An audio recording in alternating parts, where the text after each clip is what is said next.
vlogger na si Super DM, may matinding banat kay Raffy Tulfo. Raffy Tulfo in action, for the views na nga lang ba? Alam mo si Raffy Tulfo, mali talaga yung ginawa mo kay Ate Yasi. Maling-mali.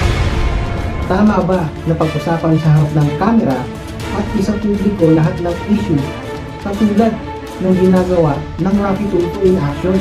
Pero kung hindi yung sasakyan ni Ate Yasi ang nakasagi, actionan mo ba si Raffy? At gaano katotoo na ginawa ng hanap buhay ng Raffy Tulfo in action ang buhay ng bawat Pilipino?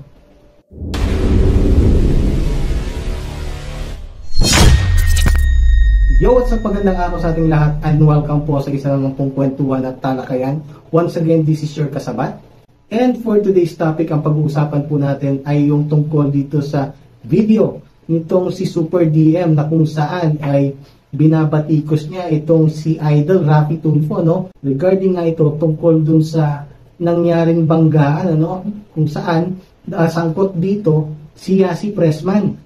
Bago tayo magpatuloy sa video na ito, no? Sa mga hindi nakakakilala, itong si Super DM ay isang content creator na tubong masbate. So, gumagawa siya ng mga content like yung mga reaction videos, ayan, and then yung mga nakakatawa, and then most of them naman ay puro mga challenges kung saan, kung sino-sino yung kanyang mga hinahamon. Isa na dyan, si Ivana. Kung mapapatumba ko ang saging na to, akin ka na. Pero kung hindi ko ito mapapatumba, ibig sabihin, sa'yo na ako. Oh, Ivana, ako'y napaibig sa... Ivana, Bekenemen. Right now, meron siyang 1.1 million followers sa kanyang Facebook page and 267 subscribers sa kanyang YouTube channel. So ngayon, punta na tayo dun sa kanyang video. So ayon nga dun sa video nitong si Super DM, na ngayon ay meron ng 66,000 views. Sinabi nga niya dito na maling-mali nga raw itong ginawa ni idol nila, no? Si Raffy Tulfo. Kasi ang nangyari dito, nakapangako pala itong si idol nila na siya raw yung magpapagawa nung pinsala na tinamo nung sasakyan nung magkaroon ng collision itong sasakyan ni Yasi Pressman at nung Grab driver. And at the same time, siya rin yung magpupuna o magbabayad ng 11 days na kita ng Grab driver whether or not na makausap nila itong si Yasi Pressman. Dagdag pa niya, simpleng problema lamang daw ito. Konting sagian lang daw yung nangyari. And then yet, tinulungan itong si Mr. Tulfo yung Grab driver. Bakit? Kasi nga, si Yasi Pressman yung nagmamay-ari ng sasakyan. Ano na naman tong kalokohan ang ginagawa mo? Biruin mo yung taxi driver na nasagi. Kunting problema lang tapos inaksyonan mo na naman. Anak ng tulpok talaga, oh. Pero kung hindi yung sasakyan ni Ate Yasi ang nakasagi, aaksyonan mo ba si Raffy? O di ba hindi? Kaya wag na tayong magmalinis dito, si Raffy Tulfo, anak sa iring naway lubot naman, oh.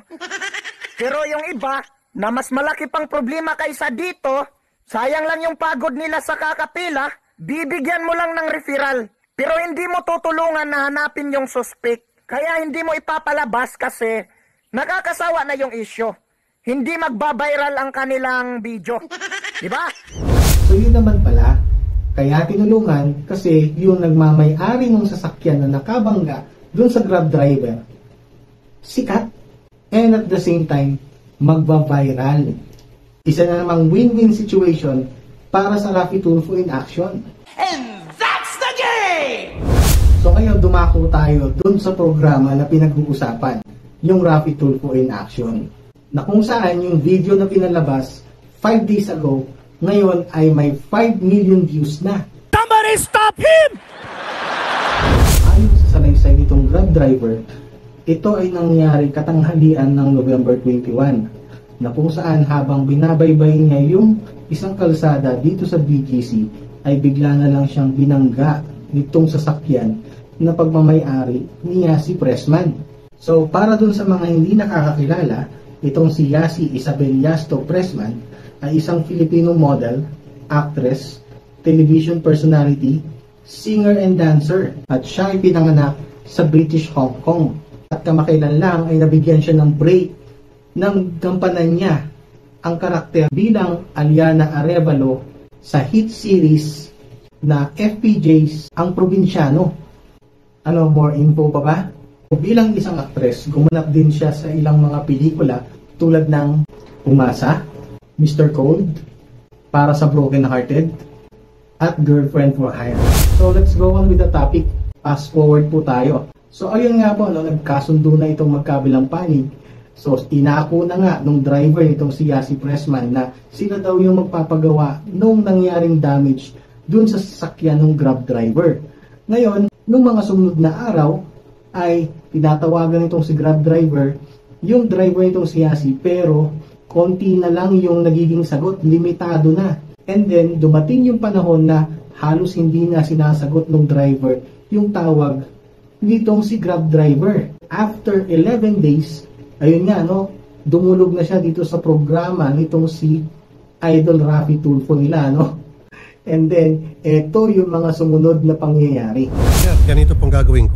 Today, malalaman natin kung TPL lang ba, Third Party Liability Comprehensive. Pag TPL lamang yan at naabala ka na sa iyong trabaho at sabi niya 48,000, ma-repair yan para makapaghanap buhay ka ulit, ako na magpaparepair. Maraming salamat po, sir. Pag nasingil po natin itong si Yasi, then pamasko ko na sa iyong 40. Ay, sir, thank you po. 38,000, no?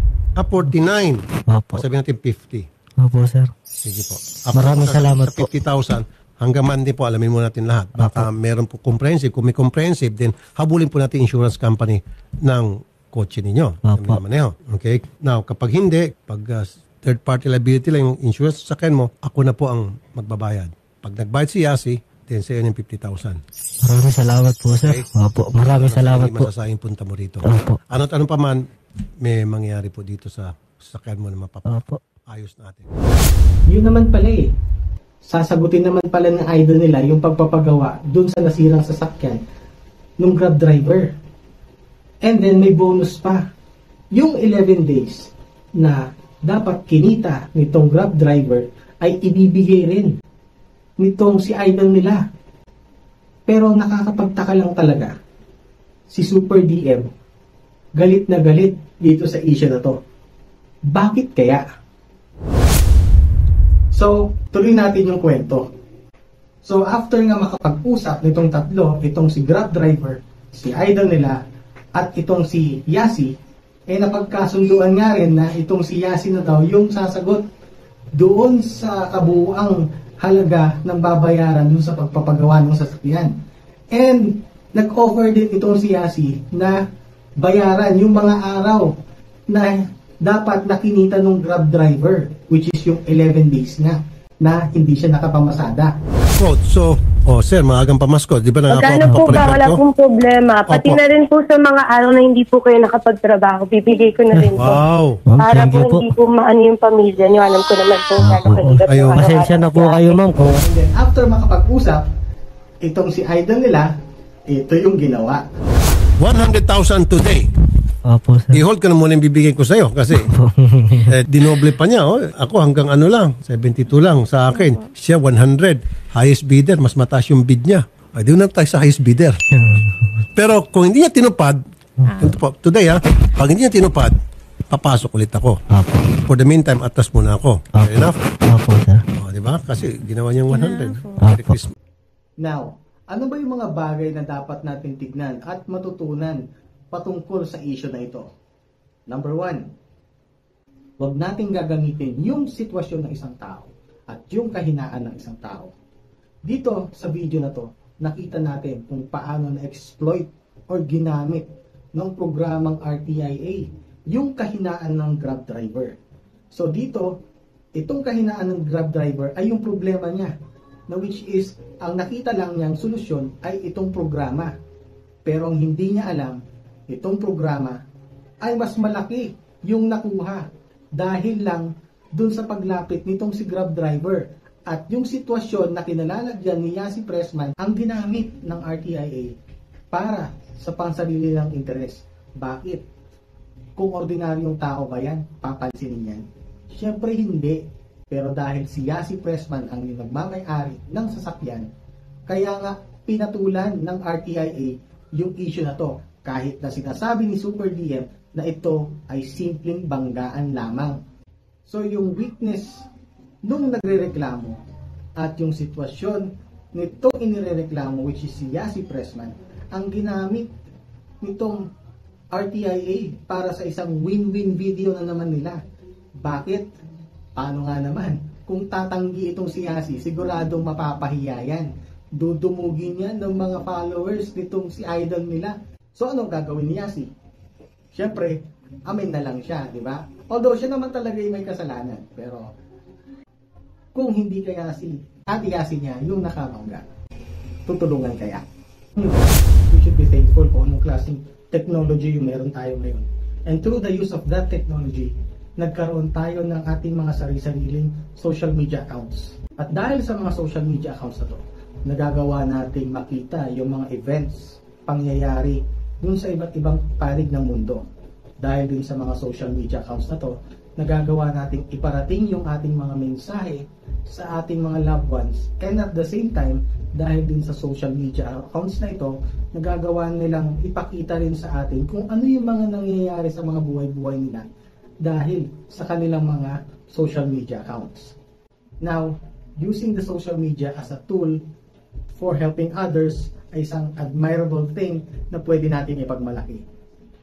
Ngayon, dahil sa social media, nagagawa natin makatulong, nagagawa natin makapagturo, and then at the same time, nagagawa rin natin matuto dahil dun sa ibang tao na nagpo-post din ng kanilang kaalaman. So basically, napakalaking tulong ng nagagawa ng mga social media accounts natin.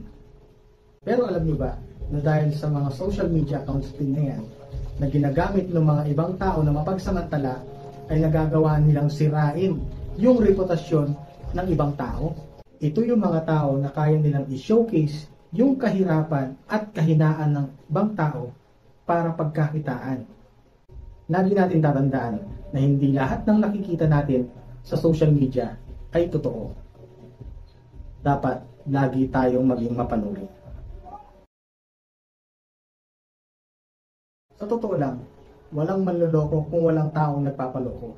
Sa mundo ng social media, dapat matuto tayong mag-isip critically. Dapat tayong maging mapanuri. Dapat tayong maging mapagmasid. We should be always on our critical thinking.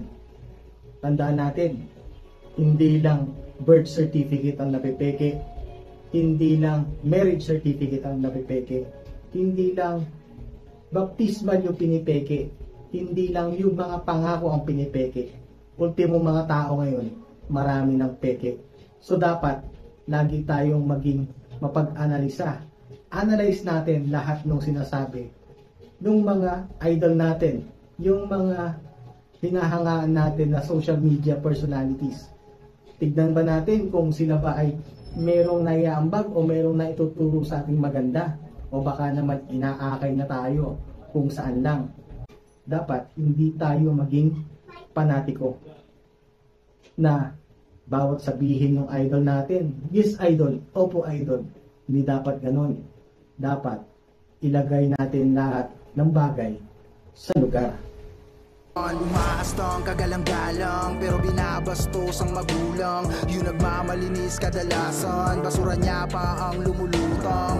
Akala mo siya'y santo, sa kabanalan ay sagad. Yung pala nang mumulis ka ng menor de edad. Nakikilala mo ba ng mumuri at tumatango sa iyong mga pakikipaglaban? Pakiramdam